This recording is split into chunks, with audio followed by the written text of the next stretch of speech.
Bonjour à tous, je suis ravie de vous retrouver aujourd'hui pour une nouvelle vidéo. J'avais envie de faire un petit break pour une vidéo un peu plus sympa et j'ai trouvé un tag en fait en regardant la chaîne de... je sais plus comment elle s'appelle. Alors j'ai plus de l'habitude de YouTube sur mon ordinateur que YouTube sur mon téléphone, donc on fait ce qu'on peut. Hein. C'est une américaine que je regarde beaucoup et qui s'appelle Mel Thompson.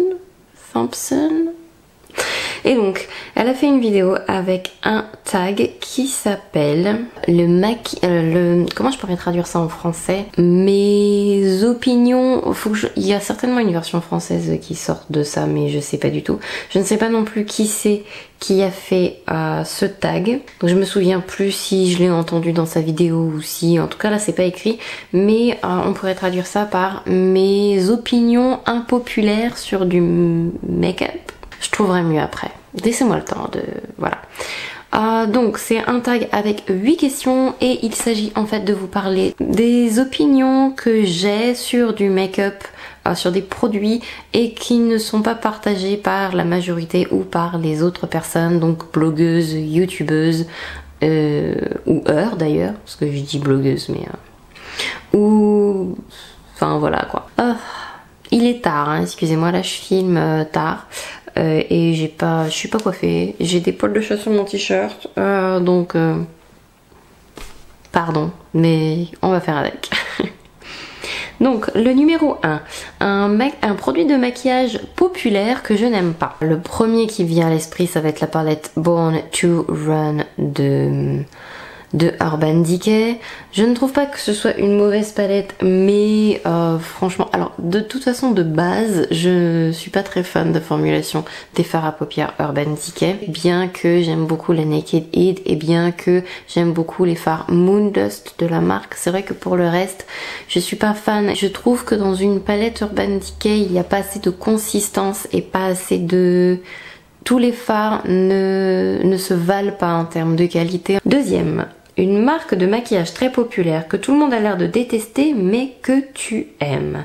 Alors je précise que c'est produit ou marque.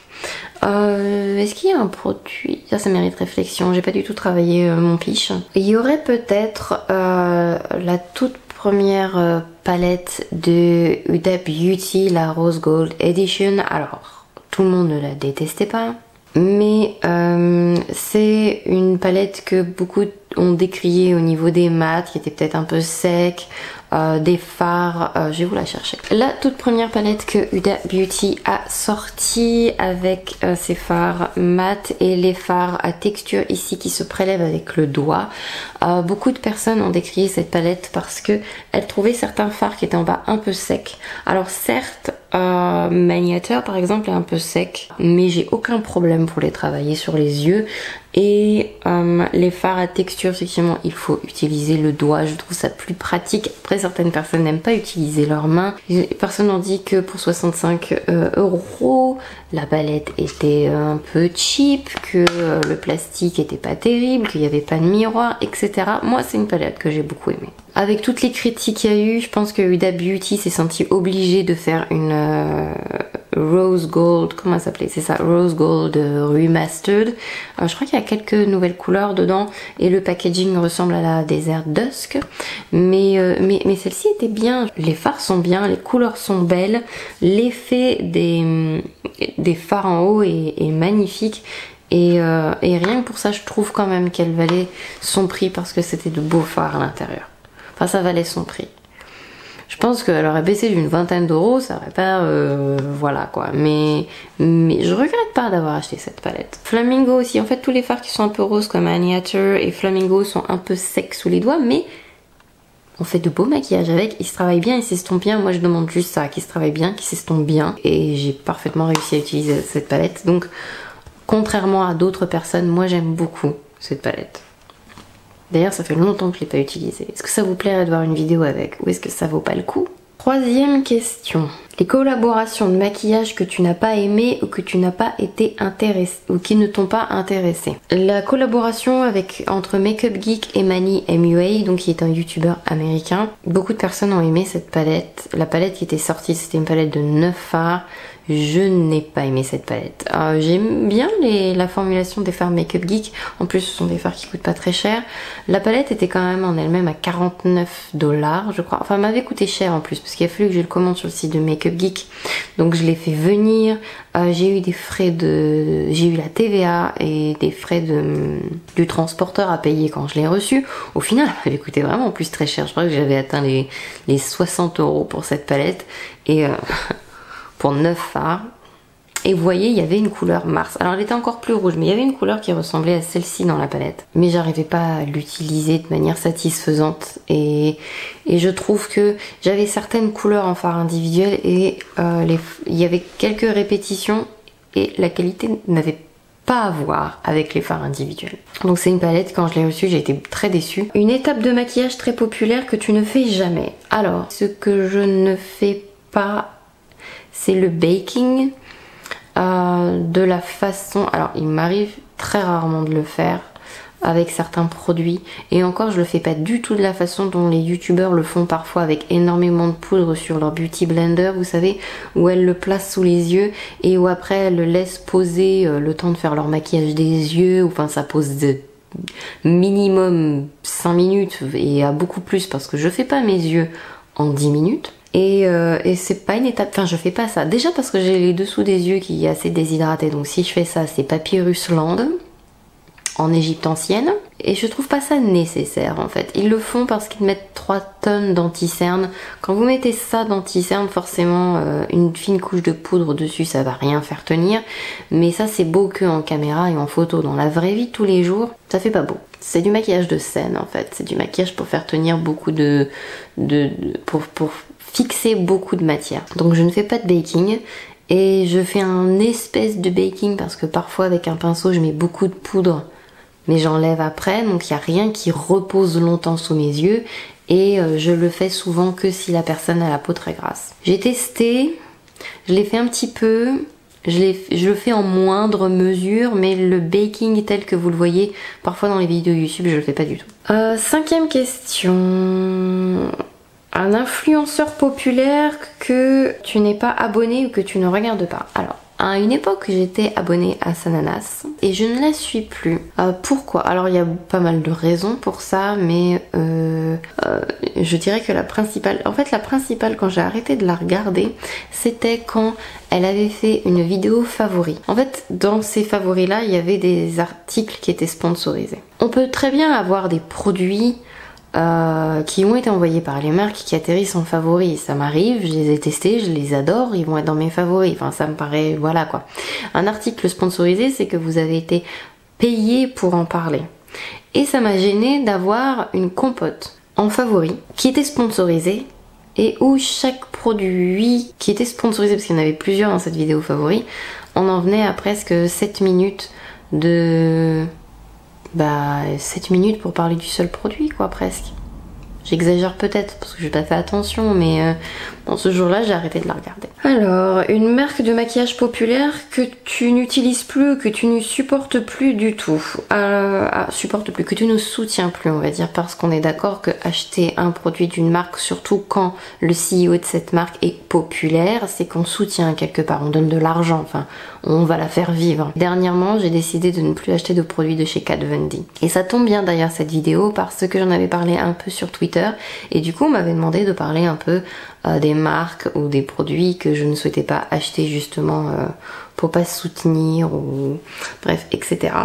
Alors vous allez me poser la question de pourquoi je n'achète plus de produits Kat Von D. Ça a commencé, pour être précis etc., quand elle a déclaré ouvertement et publiquement qu'elle n'allait pas vacciner son enfant parce qu'elle était végane. Alors déjà je pense, enfin même j'ai parlé avec des gens qui étaient véganes. Végane et anti-vaccin, c'est différent. Ça m'a un peu gênée quand même. Déclarer comme ça quelque chose d'aussi important publiquement devant des millions de gens qui pourront éventuellement vous suivre, je trouve ça grave. Et être contre le vaccin, déjà je comprends pas. Je sens que je vais avoir un flot de commentaires chelous sous mes vidéos, mais bon c'est pas grave. Pensez ce que vous voulez, je pense ce que je veux. Anti-vaccin ça va juste être pas possible. Et ensuite, est apparu après ça plusieurs personnes qui ont remonté des histoires de racisme et de... J'ai fait des captures d'écran pour me souvenir. Parce que cette question-là, par contre, je l'ai préparée. Dernièrement est apparue une photo où elle montre, où quelqu'un montre, je sais pas si c'est sa main, mais quelqu'un montre l'anti-cerne de chez Kat Von D, le locket, devant un shot coton, en disant qu'il fera tout le travail très dur pour nous. Aux États-Unis, les gens étaient très choqués, la photo a été retirée. Alors, j'ai retrouvé un article qui en parlait, donc ça c'est le champ de coton. Ça parle de l'esclavage en fait. Un champ de coton qui va faire tout le dur travail pour vous. C'est pas passé. Je comprends pourquoi c'est pas passé. La photo a été retirée par Kat Von D. On peut dire oui, mais c'est le type, le community manager ou je sais pas quoi qui a fait n'importe quoi. Quand c'est répété, parce que c'est pas la première fois apparemment, quand c'est répété, à un moment donné on a se posé des questions aussi sur le CEO qui laisse passer. Enfin, c'est mon avis. C'est des choses que je trouve inadmissibles personnellement. Après, l'autre chose que j'ai trouvé très isolée, on peut se poser des questions quand c'est tout... Enfin, on se pose de plus grosses questions. Sa dernière palette s'appelle Fetish et à l'intérieur, il y a des teintes qui s'appellent Underaged Red, Lolita. Alors Lolita en soi, ça peut faire penser à culture japonaise, culture machin. Lolita t'es mignonne.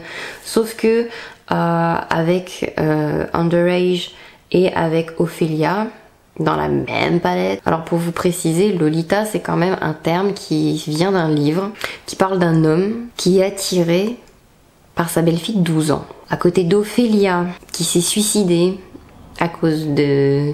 Donc là on parle de la pièce d'Hamlet, qui s'est suicidée parce qu'elle a été poussée à la folie à cause des hommes, et quand on met ça à côté de Underage Red, c'est qu'on se pose quand même de plus en plus de questions là, et on se demande ce qui se passe dans sa tête en fait pour faire des trucs pareils. Moi je trouve ça choquant. Voilà, j'ai décidé de plus soutenir Kat Von D, de plus soutenir la marque, et puis voilà, mon âme et conscience comme on dit. C'est juste que ça me met mal à l'aise en fait. Alors 7ème question et avant-dernière, une tendance make-up que tu n'as pas envie d'essayer. Moi je pense que c'est surtout des tendances artistiques, c'est des tendances Instagram, il y en a plusieurs qui me viennent à l'esprit, que après tout le monde dit ah c'est les tendances dans le sens où on va tous devoir le faire. C'est toutes les tendances Instagram du style, vous savez les trucs sourcils tout bizarres là, les sourcils en forme de plume, les sourcils en forme de vague. Pour moi c'est pas une tendance, à la limite c'est une tendance artistique, on peut dire ça comme ça, mais c'est pas une tendance, enfin je vais pas le faire dans la rue quoi. Ensuite, dernière question, le produit de maquillage qui était meilleur en théorie que quand il a été utilisé. Ou il swatchait meilleur, ou alors il fonctionne mieux sur d'autres personnes que sur toi. Alors qu'il swatchait mieux que utiliser, ça arrive souvent en fait que les fards soient meilleurs avec le doigt. De toute façon quand vous swatchez quelque chose, ça veut pas dire que... Après il faut vraiment l'appliquer sur vos paupières. Un swatch ne fait pas tout, faut pas vous fier uniquement au swatch. Alors ça va peut-être être ce produit que beaucoup de personnes aiment. J'aime pas trop cette palette à utiliser sur moi, outre le fait aussi que je trouve qu'elle sent pas bon du tout. Donc la palette c'est la Makeup Revolution London Soft X. C'est une palette qui a été faite en collaboration avec Soft as Nails. J'ai un peu du mal avec la formulation de ces fards. Je sais qu'il y a beaucoup de personnes qui l'aiment. Je suis pas convaincue par la performance de plusieurs de ces fards. Pour moi, ça me donne pas assez en fait. Alors je sais qu'elle est pas chère du tout, qu'il y a plein de fards dedans. Peut-être j'en attendais trop en fait, mais peut-être que j'en attendais trop. Ça swatch pas mal, mais sur les yeux, c'est pas très convaincant. Donc je dirais cette palette là. Parce qu'il n'y a rien d'autre qui me vient à l'esprit. C'était la dernière question. J'espère que vous avez passé un bon moment J'espère que vous avez passé un bon moment en ma compagnie et que j'aurai le plaisir de vous retrouver pour une prochaine vidéo. Je vous fais plein de gros bisous et je vous dis à très bientôt. Bye bye.